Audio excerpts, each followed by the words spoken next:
just talked a lot about the two games that have come out of your other studios, but can you talk a little about your creative process for some of the games you guys have developed and brought to life from here?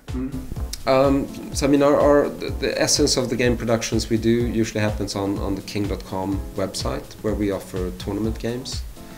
And those games are very light. It's a very small game where it's still a casual game, but you play it in a tournament against real people. So the game itself doesn't really have any depth, or it doesn't progress or change over time. It's very much about a fine-tuned game experience you improve yourself upon. You become better and better by competing with other players.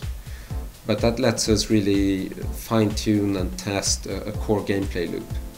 So if a game is strong there, and that we've launched about, I think it's 160 plus games on king.com since we started.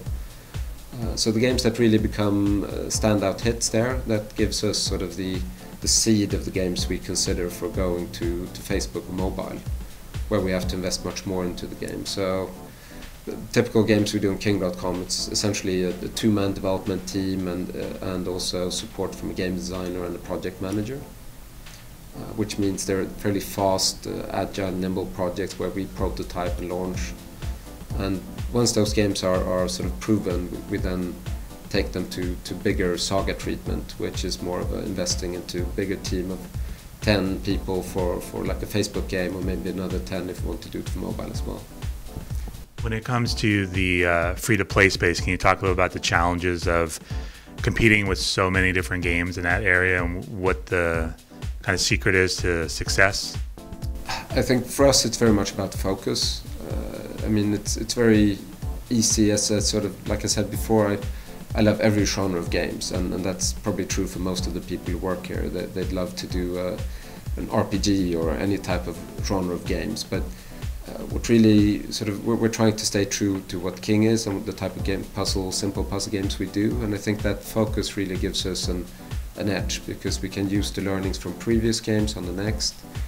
We can retain the same core audience, and I think that not trying to follow what every other free-to-play game is doing, but staying true to our type of core mechanics and how to do them best is sort of where we can actually excel, as opposed to be trying to play catch-up, which is sort of a fairly hopeless proposition and brings you more to a hit-driven company where we don't see ourselves, but trying to use the experience and the proven games we have on king.com to make sure we're sort of a hit-proof company instead.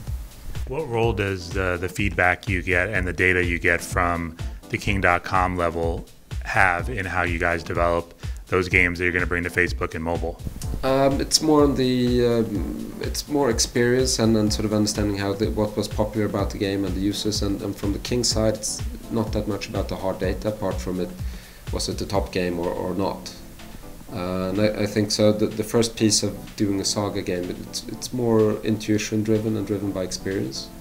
So we know that this particular genre of games, or if it's a match 3 type of game or a bubble shooter, we've done multiple of those type of games on king.com, and we try to bring pieces from the different successes we've had, put them together into Candy Crush, for example, which draws its inspiration from 3 different king.com games rather than only Candy Crush. And pick the best pieces, the raisin out of the cake, to put together a stronger experience.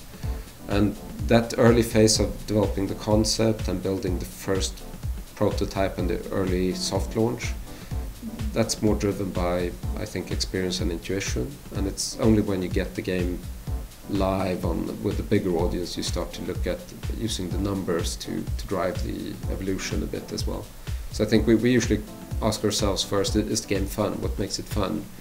And if we make it a fun enough, good enough game, it's going to have retention and players want to keep playing.